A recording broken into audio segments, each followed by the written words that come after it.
Welcome to Smoke and Mirrors, the podcast that cuts through the noise of the many policies and regulations that affect American agriculture. Each week, we pull back the curtain on the programs, policies, and perceptions shaping the agricultural community in rural America. If you've ever felt like something doesn't add up, you're not alone. I'm Jenny, and this is Smoke and Mirrors. Let's make sense of the maze we call farm policy. Welcome to the K-State Region Ag Pod, where we talk all things regenerative agriculture here at Kansas State University, across the state of Kansas and beyond. I'm Nick Detter, your host, and today I'm joined by Dr. Jennifer Ifft and Dr. Nathan Hendricks of the Kansas State Agricultural Economics Department for a special cross episode between the K-State Region Ag Pod and Dr. Ift's Smoke and Mirrors Ag Policy podcast to discuss the topic of how the worlds of regenerative agriculture and ag policy interact and intersect. Jenny and Nathan, thank you for joining me today. Thanks for having us. Yeah, well, I think just to start, Nathan, if you wouldn't mind just introducing yourself and telling us a little bit about your background and what your current position here is at K-State. Yeah, so first I'll give just a little bit of my roots are that I grew up in Kansas, actually grew up on a crop farm in northwest Kansas near the small town of Bird City, and then came to K-State, did both my undergrad and master's degrees here at K-State, actually in agricultural economics. I had two older brothers that went through K-State, and they both were ag econ majors, and I said, I'm not going to do ag econ when I come through K-State. And then I took the first ag econ class, and I was hooked, and so then I was in it. And I loved it, but then went to California, got my PhD, and then was excited to be able to have the opportunity to come back here as a faculty member. I have been back here as a professor in the Department of Agricultural Economics for this will be 15 years at the end of this year. And just excited to be here. My research is kind of on anything related to crop production agriculture. As all those things get me excited and interested. And so kind of the main areas are in policy, land use, and water is kind of three main areas, but a lot of work at the intersection between agriculture production and the environment. But again, really kind of anything related to crop production agriculture. Well, I'm excited to hear more about those details. And Jenny, would you mind introducing yourself and telling us a little bit about your background and what you do here at K-State? Absolutely. I guess I'll start with my background. I'm originally from Central Illinois, grew up on my family's farm there. So kind of typical Central Illinois farm, corn and soybean rotation and hogs. My dad and brother still farm together. They're actually, this will relate to what we're talking about there. They've really got into cover crops. They have a cover crop seed business. I'm not sure if they call themselves regenerative. We'll get there. But yes, it's still a part of my family's life. I've been at K-State for about 6 years now. I did my PhD in California, worked for the USDA for a while after that. Then I was at Cornell for a while. Then I ended up here again about 6 years ago to fill an agricultural policy role. And that's been really great. So I do research in a lot of different areas. Some looking at crop insurance and farm programs. Sometimes I look at non-traditional finance or sort of the regulation of different non-traditional finance sources.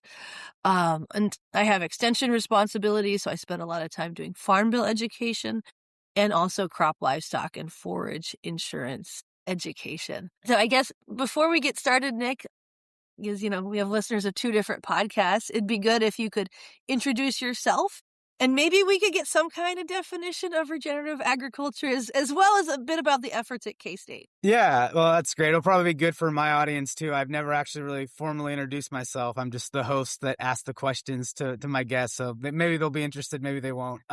So my title at K-State is Regenerative Agriculture Extension Assistant. I got my master's in agronomy from Kansas State, and I actually just graduated technically this December. I've been in my current position for 9 months. My position's a little bit unique, and it kind of ties into that Regenerative Agriculture Initiative you mentioned. I think it was about 2 years ago, the university approved a university-wide Regenerative Agriculture Initiative. And Dr. Chuck Rice is kind of the leader of that initiative. But, we have people like you, Jenny, and people in ag engineering and animal science, marketing, kind of all over the university that have been a part of this initiative. And they got some funding to hire someone that's specifically kind of running extension work for this initiative. And so I've been the first one that's ever had that job. So it's been kind of unique to build something from the ground up. One of the byproducts of that effort is this podcast.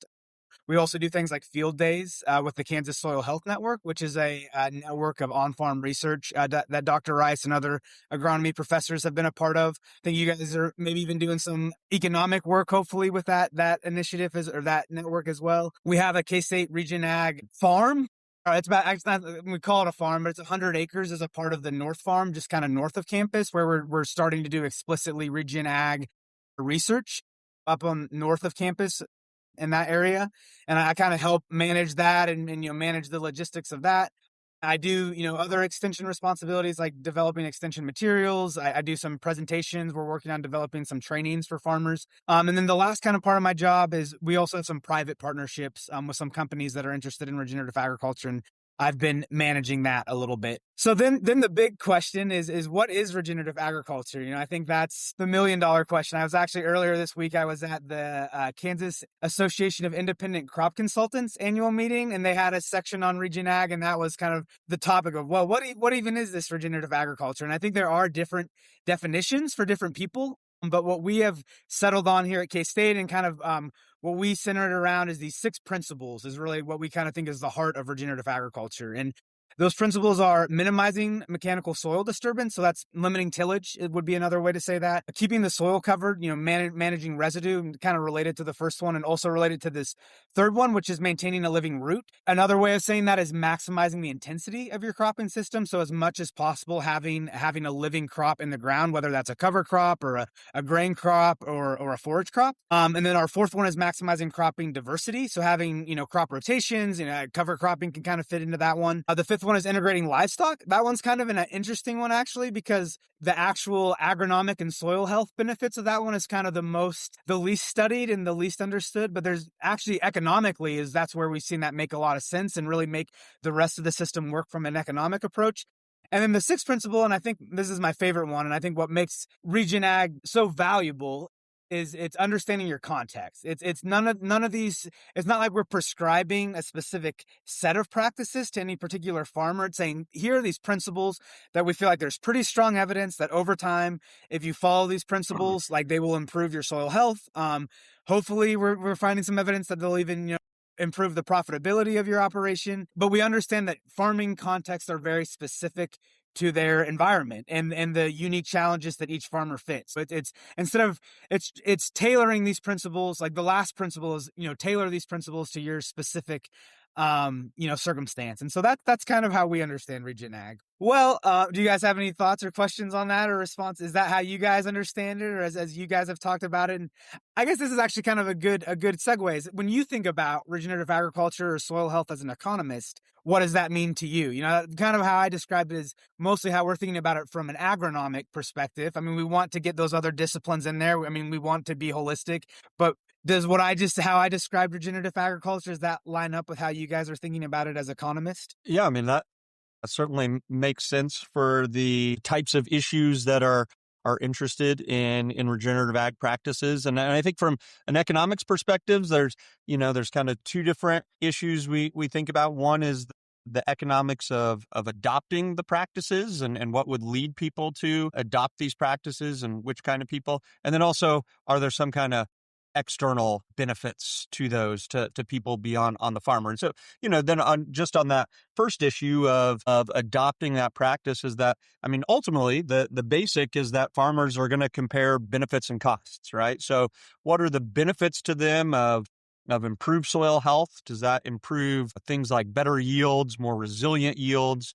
And so kind of those better economic returns, and then some of the animal livestock benefits as well, and comparing to that to the different costs of adopting the practices. And there's going to be definitely some costs that are involved. And also within all that is, as we'll get to later, there's all sorts of policies that are out there. And so understanding the suite of policy incentives that are available and which kind of policy incentives might make sense, and would they be willing to adopt with certain policy incentives, so that becomes a big part of the issue. And, I think one of the things that makes this more complicated in regenerative ag, it's true of a lot of practices in agriculture, though, is that some of the benefits may not be immediate and they're likely uncertain. So information is really key about this, and is one of the one of the ways that research and outreach can be really important, but also giving farmers an opportunity to experiment with this and see what happens.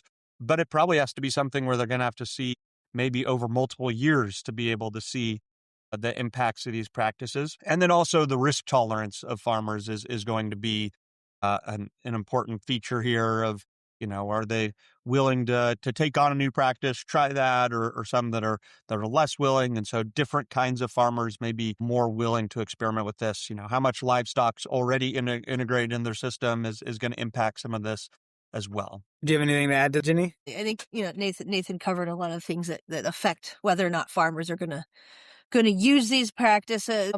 I actually got started working on this project through an invitation from a sociologist, Matt Sanderson, who kind of said, hey, I want to better understand how profitable these practices are, because he'd been talking to producers and the learning and management side.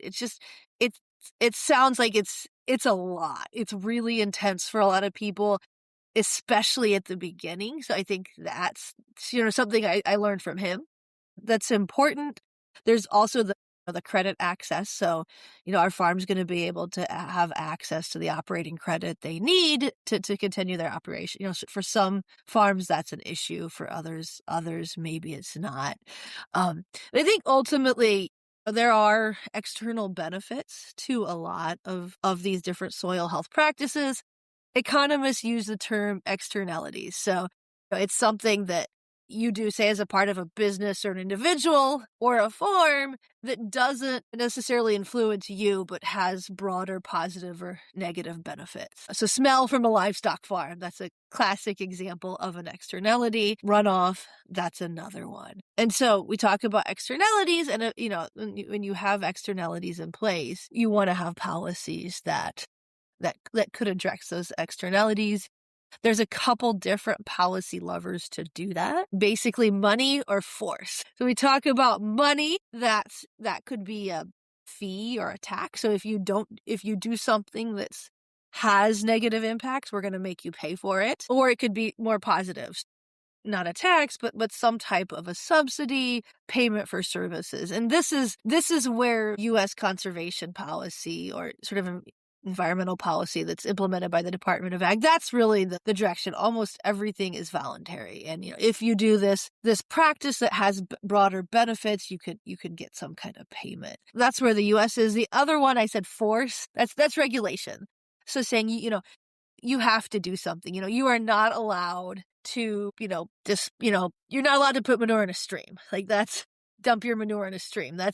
So there's certain things that you're not allowed to do, or there's certain rules about how you use pesticides, how you apply fertilizers. So generally, regulations tend to be in the realm of the Environmental Protection Agency. If there's an endangered species, you do get some other agencies involved. So, and there are more regulations for certain types of livestock farms that are sufficiently large. So you can tax people, give subsidies, or have regulations. And I think what we have today in the U.S. is mostly a system of subsidies and regulations. Yeah. So in what ways do you see this specific topic of regenerative agriculture kind of interacting with the current developments in ag policy? I know just recently the USDA had some announcement about, a $700 million regenerative agriculture initiative. So it seems like there's some interest, even in our existing, conservation policy. Where do some of these practices factor in, and why do you think the government seems to have an interest at this point in maybe making some policy around this topic? Yeah, I mean, I think one of the things that we see that's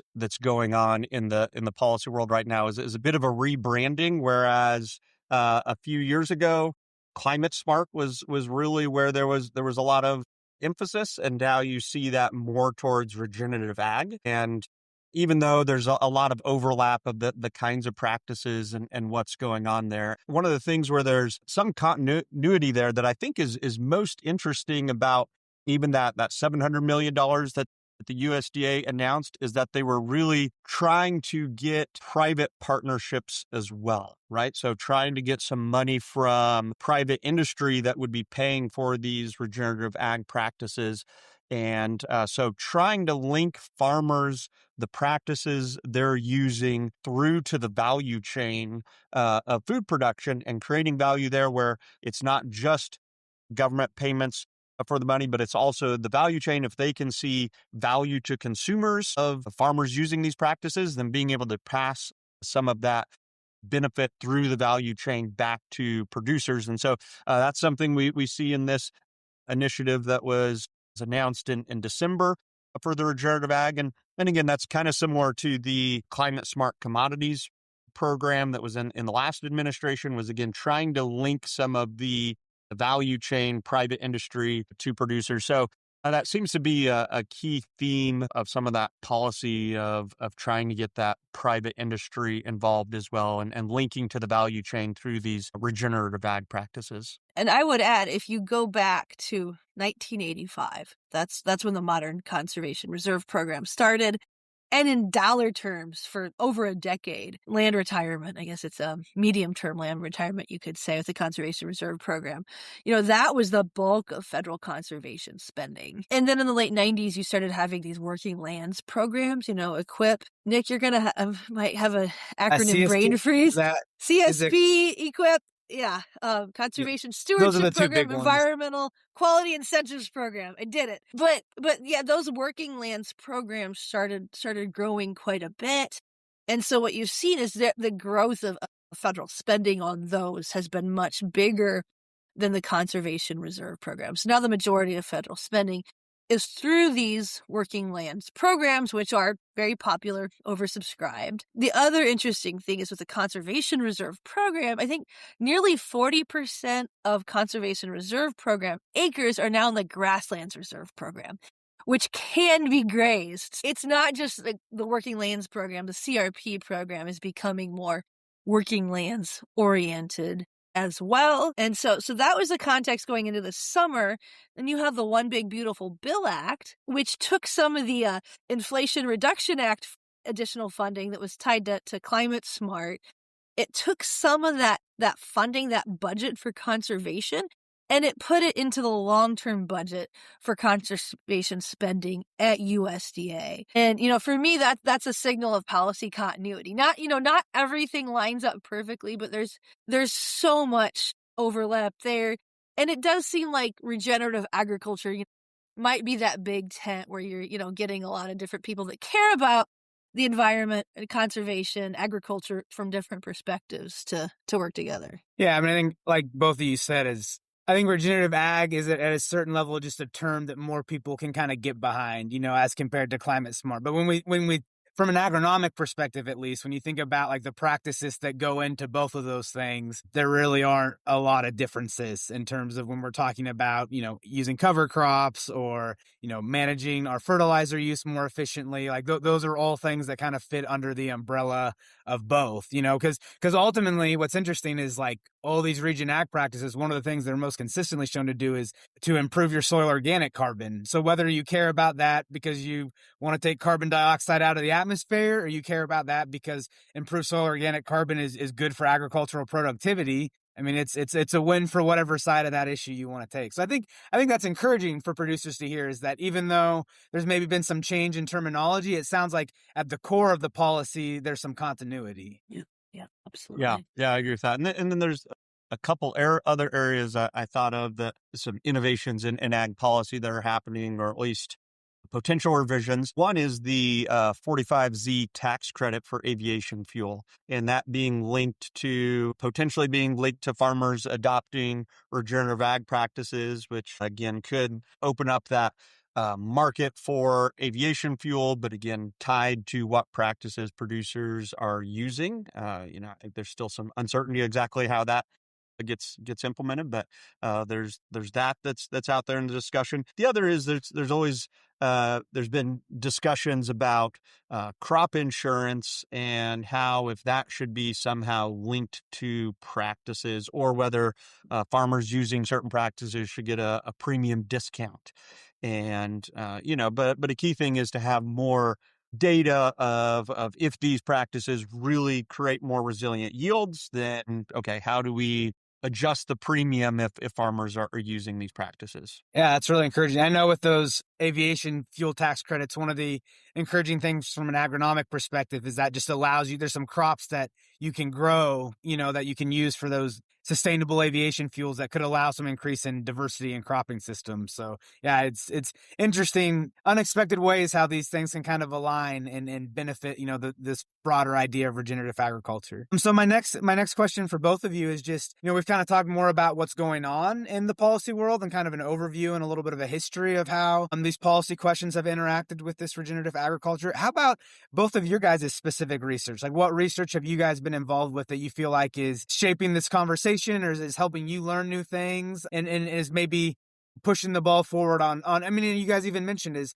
can we prove economically how these practices have any relationship with consistency in yields or overall profitability? Do you guys have any thoughts or research that relates to those questions that you raised a little bit? Nathan, do you want to go first? I'll let you go first. I think you'll tie Okay. All right. Yeah, absolutely. Well, I know you already recorded a podcast with Delete and Caesar, Delete Joseph. He's a PhD student in our department now for his master's thesis. What he did was he uses an add-on survey that we conducted with the Kansas Farm Management Association. So it's about several hundred farms across the state of Kansas that use the accounting services, so accounting and tax preparation. So that's a really high quality data set going back to the 70s. It's also treated very confidentially, but we do have access to the data in the Department of Agricultural Economics. So what we did this sort of one-page survey with the case data. We talked to a lot of people throughout the state, the Regenerative Ag team here, the Soil Health Network, and a lot of others, trying to understand what are the differences in soil health practices across KFMA farms. And so he explained it. But what we did was we looked at we collected that data and then we joined it with their financial information. Some really interesting findings there, but sort of building on those is what I am interested in. So first of all, we tried to, look at this data on practices, and then you have to say, well, who's the most regenerative? Because you can't look at 20 different things that a farm does independently and come to a conclusion. And this is a challenge for industry too. So if you want to reward farmers that do this, how do you figure out if they're doing it? Quantify it, Yeah. Yeah. And so we had over 400 Kansas farms that shared their information on practice, and we said, okay, we have to rank them, we have to score them. And this is Kansas, and they're different, but they're not like that different. If you look across states or something. And so we came up with 3 different measures based on what's done in research and industry, and they were pretty different. And that was pretty concerning because we know these practices interact and we know there's a time dimension. And so if you're a researcher, how do you capture that? And so that's, something that's really showed that I'd like to see more research on in the future. I think, and Delene's going to lead a lot through his PhD research. In my role, one thing I am very interested in now is figuring out how we can get better data. The sort of foundation is you have farm level case studies, you have university field trials. The Regenerative Ag's program, has some long-term field trials. Those are really important individual producer experiences, but you also need to be able to look at sort of what happens broadly outside of case studies. And one thing that we want to learn how to use precision data. So, farms are collecting all of this data as they farm. How could you use that information to see how their practices have evolved over time? And then maybe there's a way here at K-State that if we can do it voluntarily and confidentially, very important, could we, use this information to look at financial impacts through the KFMA data?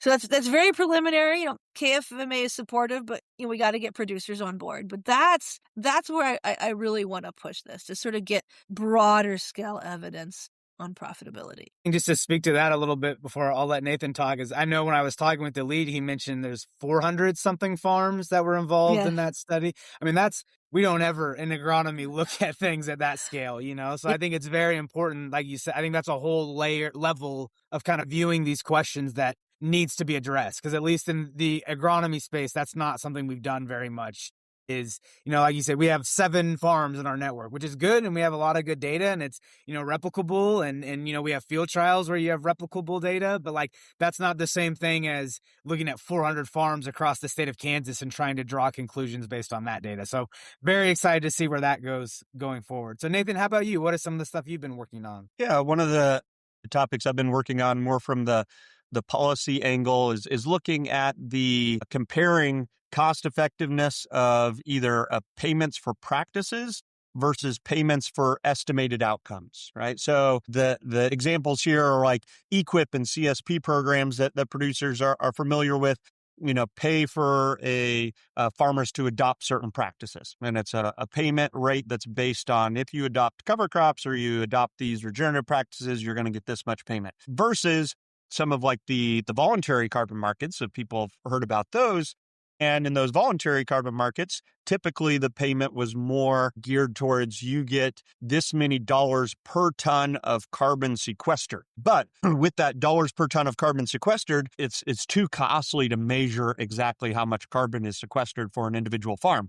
So it's always some estimate, right? And it's some estimate from some model, maybe some soil samples, but never an exact understanding of exactly how much carbon was sequestered, but some kind of an estimate of that carbon sequestered. And in the past, I would have always argued from an economic perspective, from cost effectiveness, is that the best thing to do would be to pay for the environmental outcome. So you say, if you want to sequester carbon, then you pay them for how much carbon they're sequestering. If we want to improve water quality, pay them for how much less nutrient runoff or something like that's happening. But as I've delved into this more, I've actually kind of changed my mind on this, and the key reason for changing my mind is that there's always just an estimate of how much of those environmental outcomes. And there's going to be error. There's errors of how much you're doing. And so we've done some simulations and some policy analysis where actually just paying for practice can in some cases be more cost effective than the payment for environmental outcome once you have enough errors in the measurement, right? If we don't really know exactly how much carbon's being sequestered, but we're paying off of that estimated carbon sequestered, then what's going to happen is that you're going to overpay some people who aren't actually sequestering much. You're going to underpay and not induce some people that really would have sequestered carbon.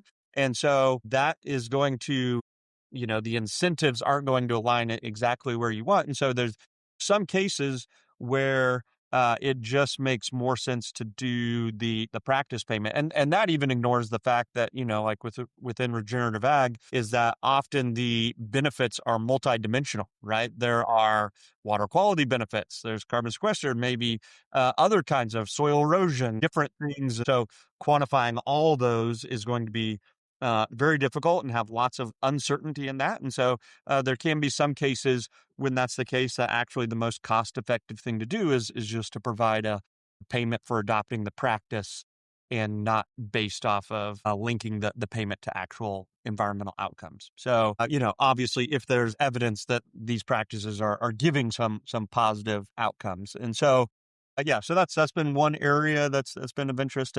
Another area that I'm just really kind of starting to think about, haven't really delved into in depth, but just kind of starting to go down is really trying to understand the impacts of slowing population growth and deglobalization on agriculture. And as we look at that, one of the things that how does agriculture adapt in a situation where mostly across the world, the population birth rates are going to be below replacement level? That's going to take some time. We've still got some population growth left here for a while, but how do we start to think about keeping that revenue coming to agriculture? And one of the ways is creating value added to agriculture. And so regenerative ag practices could be one of those, right? There's going to be lots of different ways of how do you create more value from the product. And that would be, again, a little bit a different way of thinking than how we have over the last 50 years in most of production ag. But how do we think about extracting more value from what we're producing? So when you talk about like a value added perspective, is that, consumers willing to pay more for things that are labeled regenerative? Is that, get more. I mean, I think that's part of where the livestock integration sometimes fits into this a little bit. Is I was at a meeting. I think Jenny, you were at this meeting too in Garden City back in November, and a guy said, "I can make a lot more if I run my crop through my cow and then sell my cow than if I just sell my crop." So is that where could you speak a little bit more to like what specifically you're thinking and what you're looking at when you're talking about adding value to the production chain from the producer side? Yeah, I mean, I think you're right. I mean, both of those, right? I agree of that. It is thinking about, on the one hand, of like livestock or linking somehow up to the food supply chain. So you're not just selling a raw commodity, but maybe so you're selling livestock instead of grain, or you're selling something else, right? That's one way of adding some value to the agricultural production. The other way is creating value for the practices. So, right, if consumers do value, if they say I'd rather buy bread if the wheat was produced with these practices, and they're willing to pay a bit of a premium, then how can we get that incentive, what consumers are willing to pay, all the way through the value chain back to producers so that they're incentivized to want to use those practices, right, to be able to link that there. Yeah, that's exciting stuff. Oh, Jenny, did you have something you want to add to that? Yeah, I guess I want to step back a little bit because we kind of touched on a couple of different things from a policy perspective. So you want producers to do it as much of these things from a policy perspective as on their own, as they could do. So, assuming you address the information problems, the learning, credit access, if all of those are taken care of, there's some things, quite a bit maybe, that producers would do on their own. And if you sort of don't get to that level of adoption that's best for society, best for everybody, then you can talk about, okay, do companies need to step in, provide some type of premium, like, what Nathan was talking about, you want your bread from wheat that was produced with certain practices, or have some policy incentives.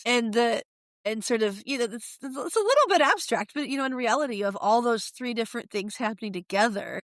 And then there's, issues of additionality and fairness. I think additionality gets talked about a lot. If you are providing extra incentives for people to do from if this is taxpayer money, public money, you want that dollar to go as far as it can. So you don't necessarily want to pay somebody for something they would already do. This is why economists can be unpopular. What you hear a lot is, but from a producer's perspective, I've been doing the right thing for 3 decades and I'm not going to get anything.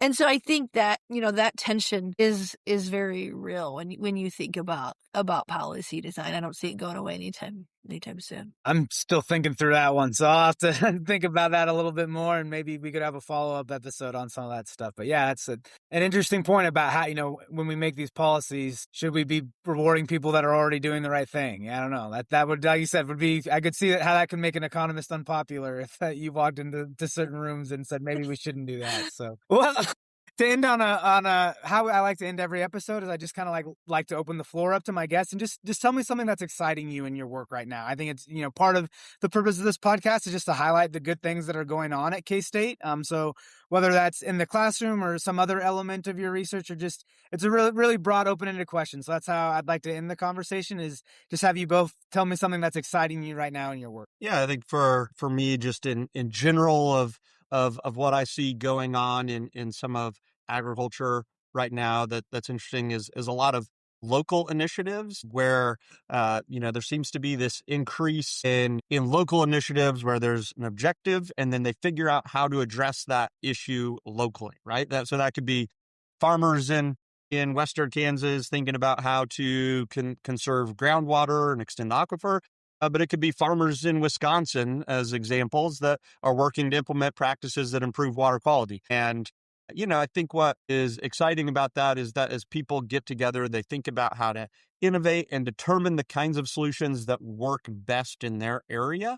And so not these kinds of one-size-fits-all solutions, but really to say, hey, developing solutions from the bottom up. It gets a bit messier, but it leads to some, I think there's interesting to see how that plays out, and interesting to see that trend moving forward. Yeah, it really seems like it aligns with that Regen Ag principle of understanding your context. Exactly.